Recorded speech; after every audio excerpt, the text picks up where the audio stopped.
So this is a video that I had planned on doing, but I wasn't going to do it just yet. I was going to wait till I had all the stuff in, but I got COVID. I'm COVID positive as we speak, Omicron variant or whatever. So I have the sniffles, have a head cold, but I can't do anything or be around anyone for like 5 days. So I figured I'd start this now because I have nothing else to do, and I'm waiting on a few more parts to come in. But this idea, this bow build started with a guy on Facebook saying that he was interested in getting in 3D archery, but he wanted to know how much it would cost, and he expected to have to buy an expensive new target bow.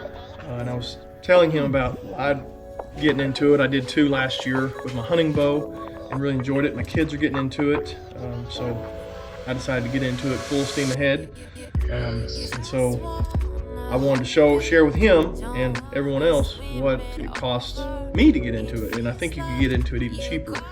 This is a used TRX 38 Gen 1. It's not the Gen 2. You can tell by where the stabilizer things are here on this. So I got this used bow with a Jesse Broadwater grip. I think it's a 3D printed grip. It does seem better than the narrow ones that come with the Mathews bows. I got this used at a bow shop for $550. So relatively cheap when you consider what a Mathews bow goes for. $550. I've seen them on eBay for $600-700. Just depends. If you get on some of the Mathews shop or Mathews Facebook groups, you can find them, $500, $600, $700 all day. The older TRX 38s. If it's been well taken care of, there's nothing cracked on it, then you're going to be all right. That'll last a long time. This one I'll probably replace the strings next year. I'll probably shoot it this summer, spring and summer, and I'll replace these strings next year. The mods that are on it are G, and I need an E, so I am going to have to try to find mods, and that's kind of what's holding me up right now from doing the full thing. I need the peep sight and the mods,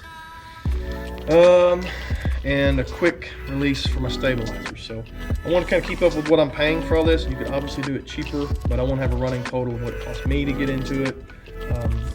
So $550 for the bow. If you're from Arkansas, you love red and white, so no Razorback. So we're definitely going to have red and white bow big on my list. I have a stabilizer already in. Just the other day, Shrewd was running a half off. I believe this is a 24-inch. They're running them half off. This is a light, I believe is what they call this, Shrewd light. It was $70, 69, $70, what I paid for this. And then I ordered this red 3-ounce weight. It comes with some 1-ounce weights, but I ordered a red, so I thought it'd match that, and it does pretty good. It's a little more purple, but it does pretty good matching. I thought I was getting more than one. The picture kind of made it look like you were going to get 3 or 4, but you only got one. It was $10, so you could do without this, just for $70. And I believe that there's no taxes and no shipping for this. So you could obviously get one cheaper. You don't have to get a Shrewd, and you don't have to get a 24-inch. I decided if I was going to do it, I was going to go ahead and get a good one and get a big one. So I normally wouldn't put this on, but I have a quick disconnect on the way. It's just not here yet, and I don't like setting my bow where the cam is setting on the ground. So I'm going to put this on so that it will fall forward and not on the cam. And then of course when my quick disconnect gets in, I will use the quick disconnect system. And I'm going to use a 8-degree down. They are from Shrewd. I think they're $20 as well. So can I give you an idea? Probably $100 in front stabilizer stuff. At some point I'll get the rear stabilizer, but I don't have it yet. So I'm going to put this on just basically because I want it to set like that while I'm doing the rest of the stuff, instead of having that cam setting on the table. I don't know if it's going to necessarily hurt it, but makes me feel better. So 24-inch front bar, Shrewd front bar, quick disconnects on the way, peep sights on the way. Next is the sight, and I'm using a HHA Tetra Max competition. Really like this one. I used it some last year. I actually had this sight last year and I ran it on my hunting bow. And now I'm going to have it just for this bow. I like that the rack and pinion method on this is brass and not plastic. I know it's probably rare that you would ever have an issue with that, but always better to go with something metal versus plastic, in my opinion. I don't have a lens right now. Plan on having a lens before the TAC events come up, but at the moment I don't have a lens. I have to look and see exactly what I paid for this. I think it was $340. It is a dovetail version. You can get a cheaper version. You don't have to have an adjustable sight to do 3D, but I already had this lying around. Again, I think it was $350. I'll look that up and see what this costs, but you could obviously find a cheaper one. So I'm gonna mount this up.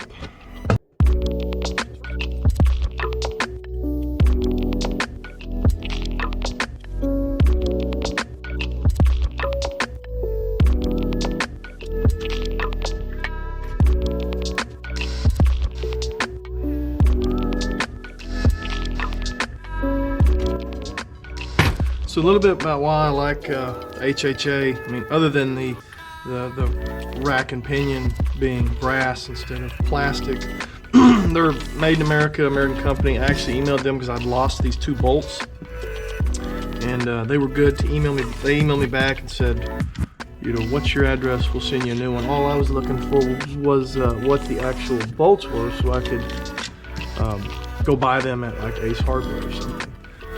I'm not sure where I'm going to run this just yet, because I think as I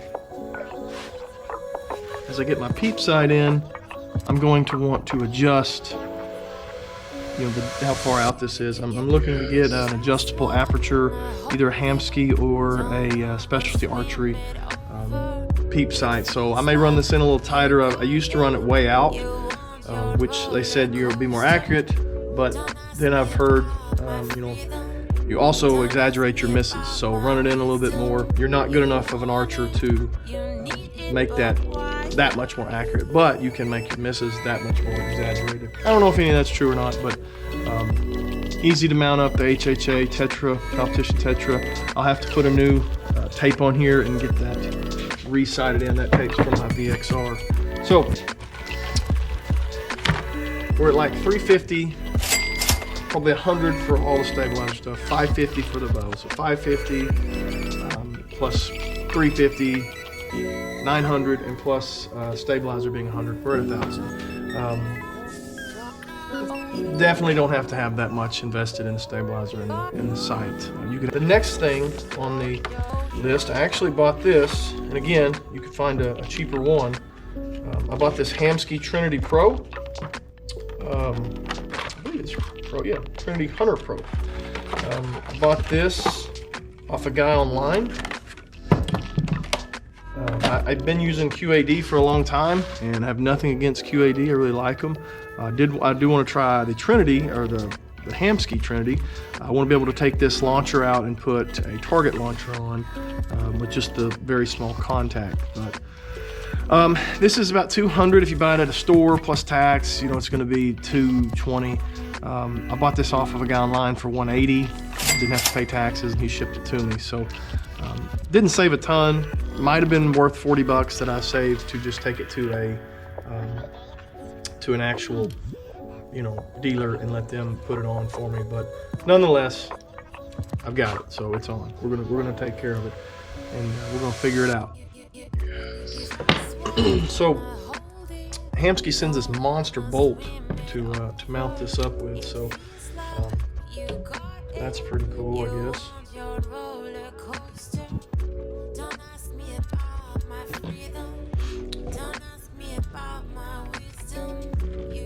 So it's got these other bolts that you can tighten down once you kind of get it like you want it. It was on a Mathews before, so it shouldn't be a whole lot of need for adjustment.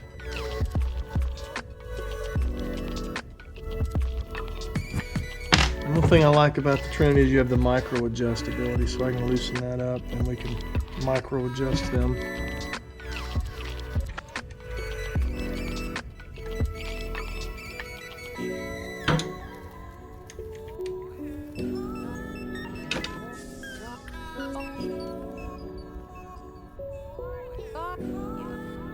Cool. So we'll start off there. I'm sure we'll make a lot of adjustments and a lot of trial and error. We've got to run this string from here down through this little thing right here, this little metal piece here, and then I'll tie that on, and then I can adjust the tension with this slider right here.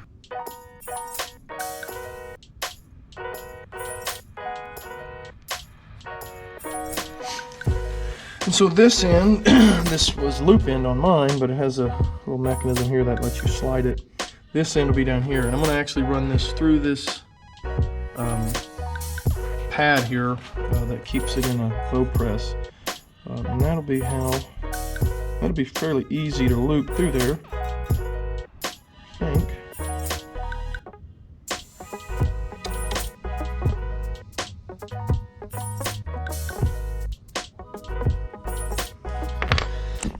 So I've loosened these, and this one get pretty much all the way out.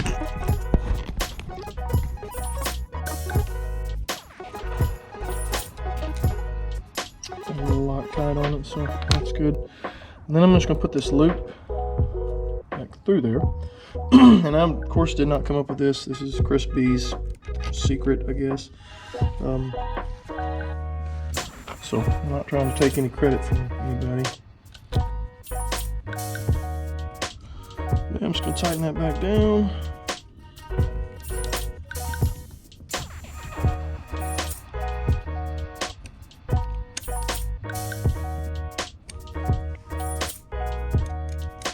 Checking my arrow to see if it goes right through the burger hole, and it's close, but it's not quite there yet.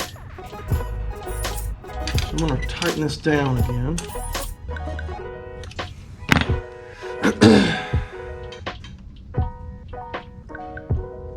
That's pretty good. My D loop may need to be a little bit higher. We'll see when I get the peep side in, actually shoot it a little bit, but you do want to tighten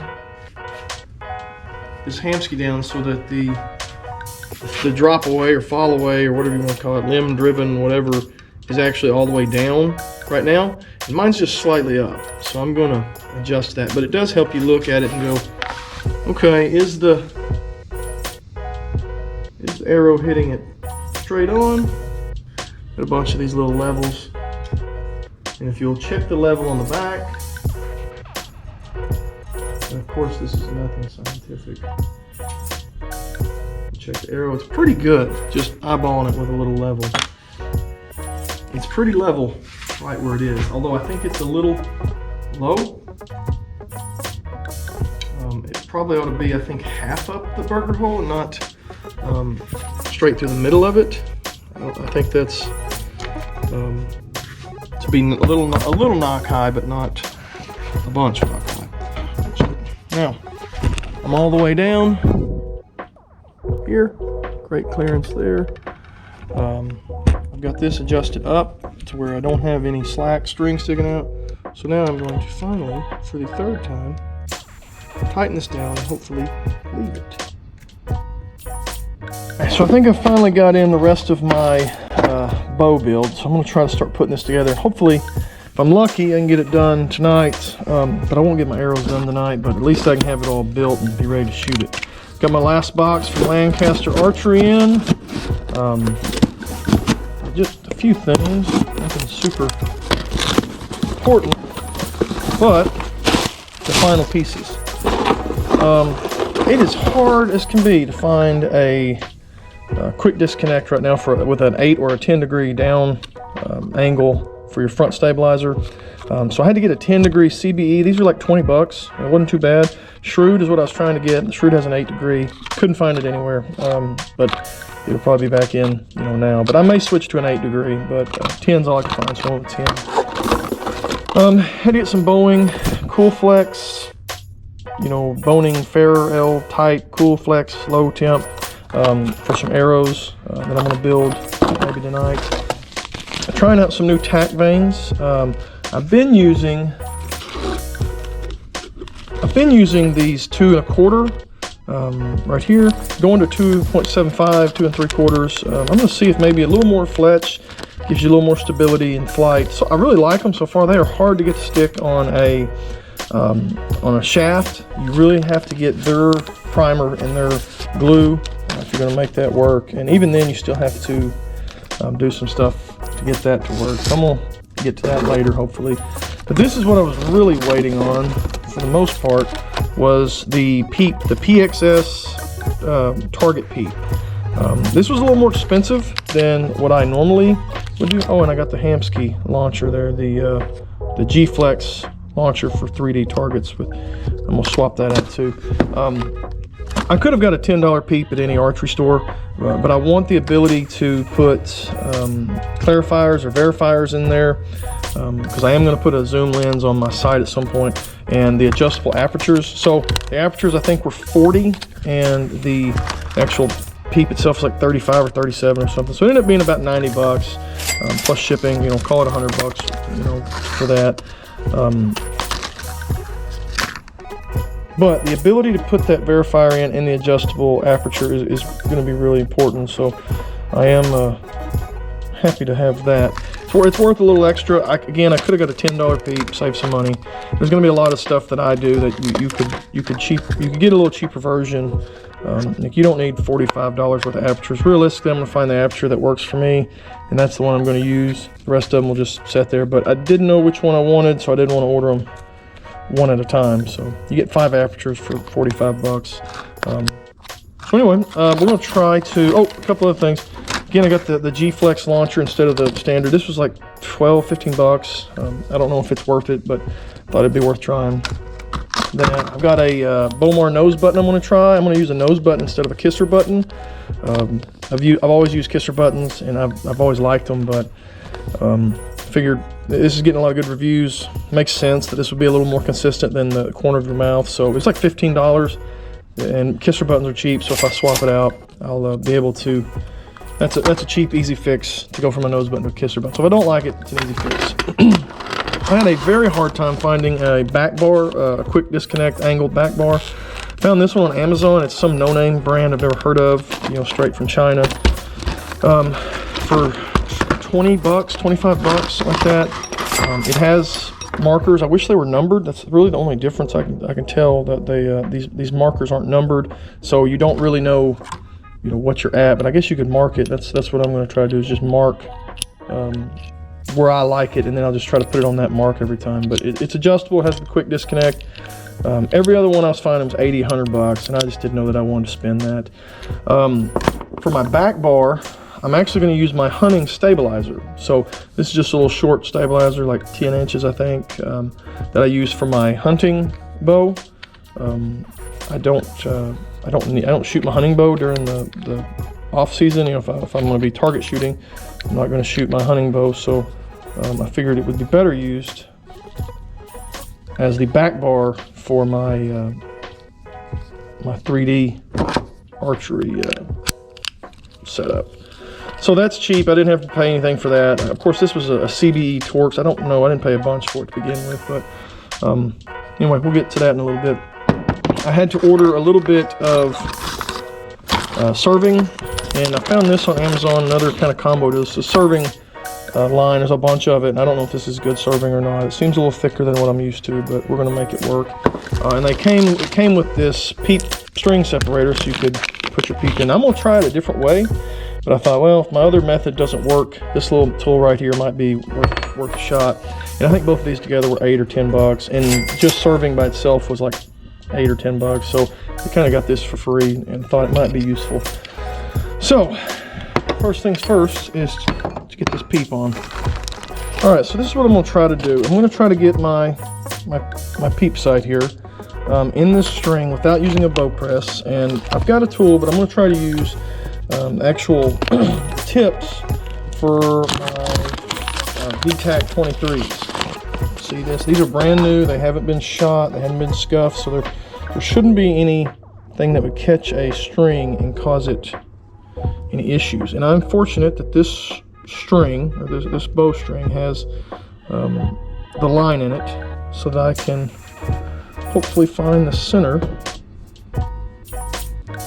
fairly easy. See if you have a light. So I'm just going to put this right about where that string is. It's going through there.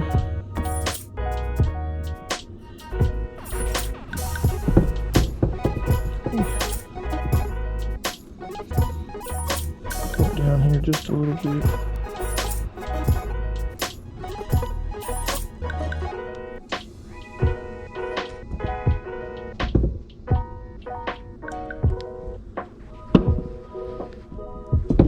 Oh shoot, I had it.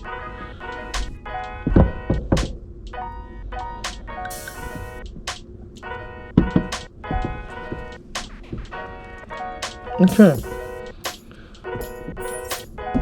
So that is the center of the string separated. I'm not in a bow press. Now I'm going to get the other one. I'm going to do the same thing and I'm going to slide it up. And pull this one out. I don't know that many people would approve of this method, but that's what we're going with. So I think they said 45 degrees was with this little dot on here. There's a little dot right in here. I don't know if you can see that little dot here. If that's pointing, what do they say here, to the left, that would be 45-degree string groove.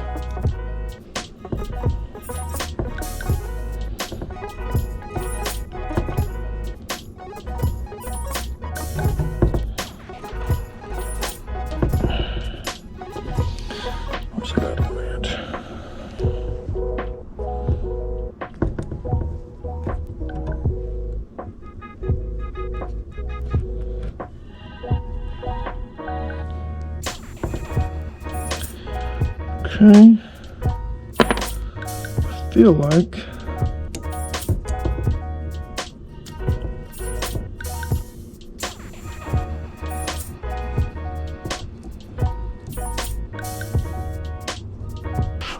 put these back in, just take a little pressure off of the peep itself and slide it down, slide these down with them. Alright, so we'll try that.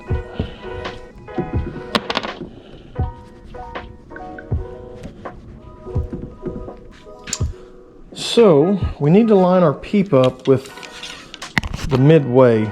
So, for example, if I'm going to be shooting out to 80 yards, which I do plan on doing a little bit of that, I need to move this to about like 40.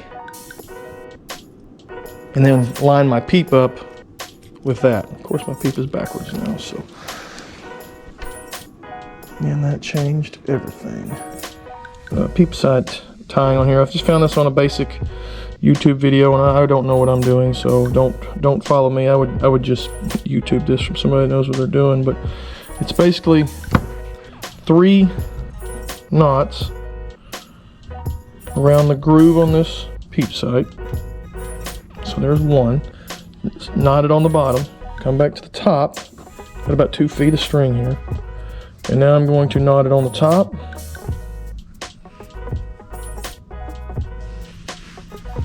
Okay, so I've got 1 knot on the top, 1 on the bottom, going back down to the top one last time.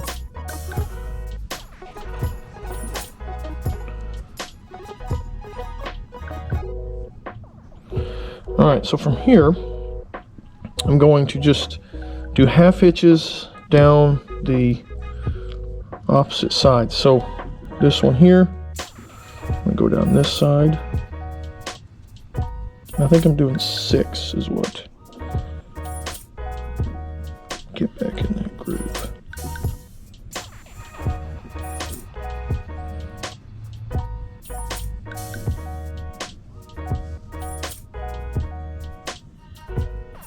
Cinching them down tight so this doesn't move,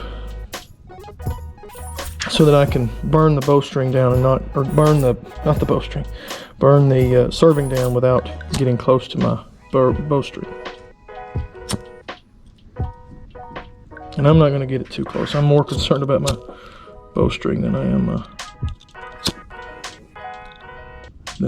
now, one cool thing about the nose button is they actually send you the serving for it. They've got a good video about how they tie it on YouTube. I guess the dude, the Bomar guy, is a little controversial, but I don't know. Don't bother me a whole lot. I don't know what he even really did. So this nose button's got these little pointy ends to it. And I believe, yeah, the pointy part will be down. You want this on the string. So one cool aspect about this is it'll stay on there and you can draw back and test it out and see if it's where you like it. And then when you get it where you like it, you don't have to, you can tie it down after you move it up and down and get it where you like it. So it's going to stay where it's at as I draw. Stay where it's at while I draw and try to get it exactly where I want my nose to. Alright, so I've got my nose button tied on, and you don't want to watch me tying that on. It's a constrictor knot. I mean, I don't even know what that is. But Bomar has a really good video about how to tie that on. And it is on there good, like it doesn't move. Peep's on there good, nose button's on there good. I'm gonna check it one more time, make sure it lines up like I want it to. They send you a ton of serving, and you get 2 of those. So if you want to, like my hunting bow, I may put the other one on my hunting bow if I like it enough that I think it's worth doing. As far as this bow goes, we're down to throwing stabilizers on there, which is the fun part. I think we're good on peeps, nose buttons, the hamski, the sight. The fun stuff is all these expensive bars.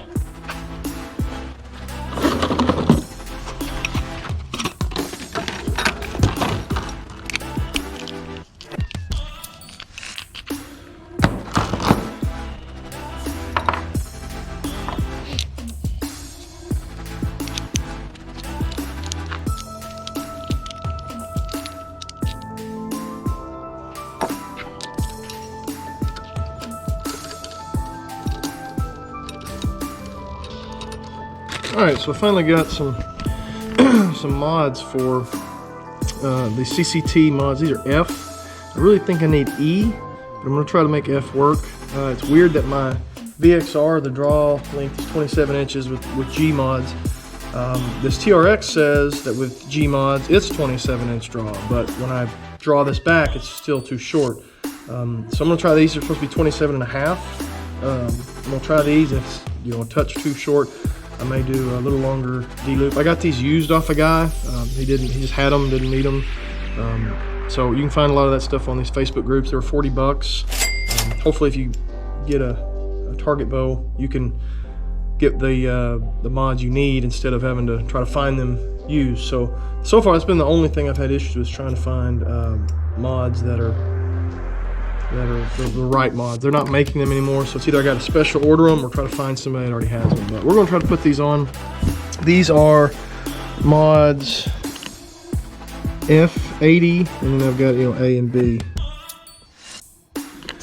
Alright, so let's see here. I'm trying to put a little extra light on this. So this is A. Go ahead and put B down there. So it'll go in just like that. Place the one that's already in there. So let's see if I can do this. Good Lord.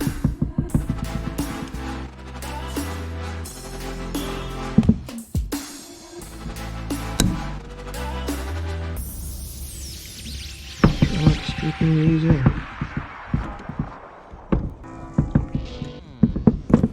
The hamski's in the way.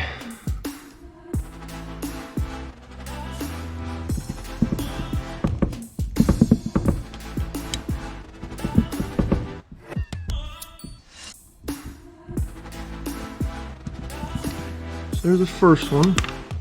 It's got some blue Loctite on it, so that makes sense.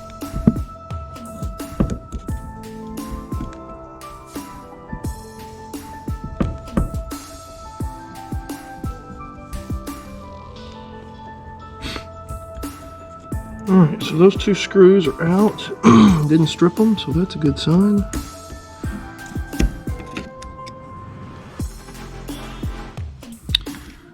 Gotta get this stuff off of this one. Probably should have done it first. I didn't realize the whole thing was gonna come loose whenever I took it out.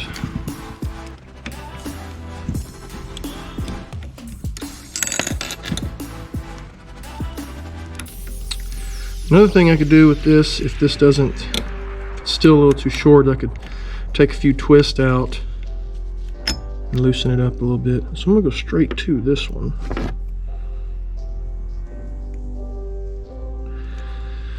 Yeah, I better wait. So, out with the old, in with the new.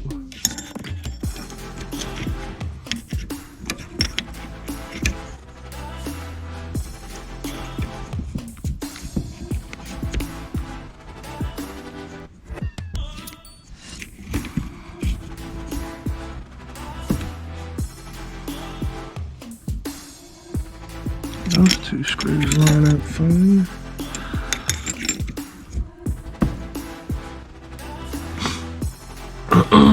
Alright, so these two lined up perfectly.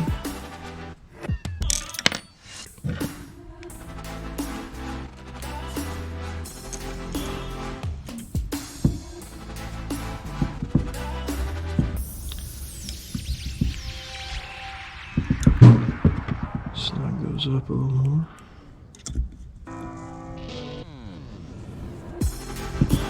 I'll put this stop in, this bump stop.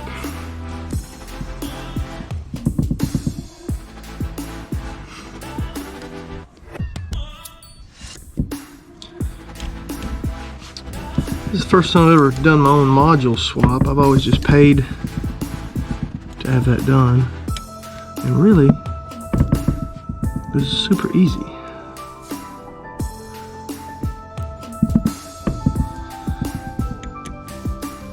Alright, so that one's in. Everything looks good. Do the same thing on the other one. And I just hope it doesn't explode on me.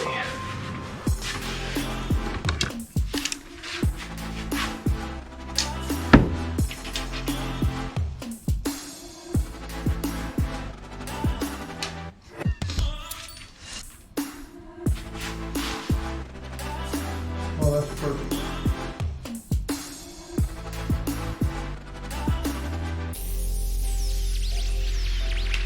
That feels way better. That arrow length feels good too.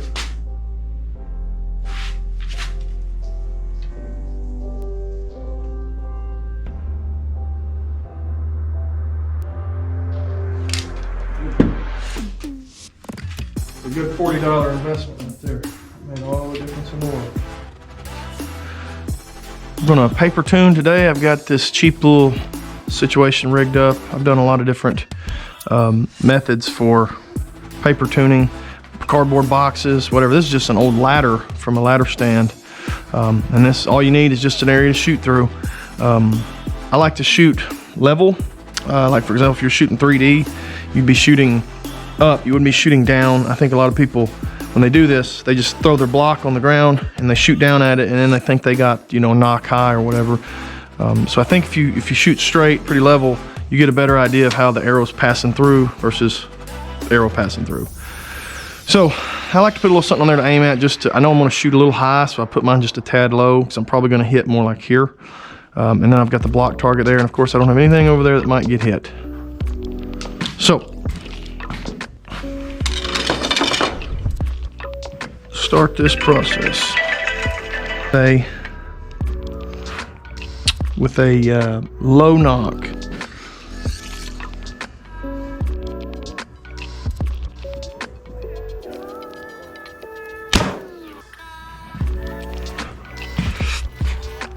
Point.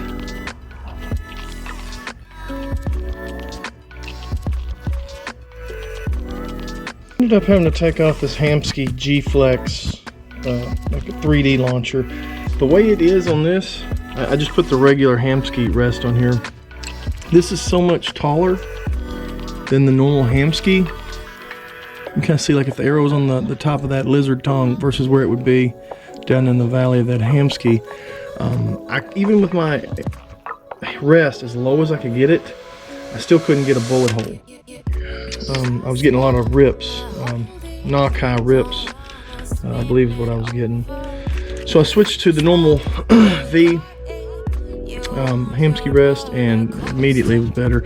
I might move it up a little bit. I don't know if, you know, it's kind of hitting right there. I don't know if that matters a whole lot. But I may end up moving this up a little bit. But right now I've got it set up. This one right here.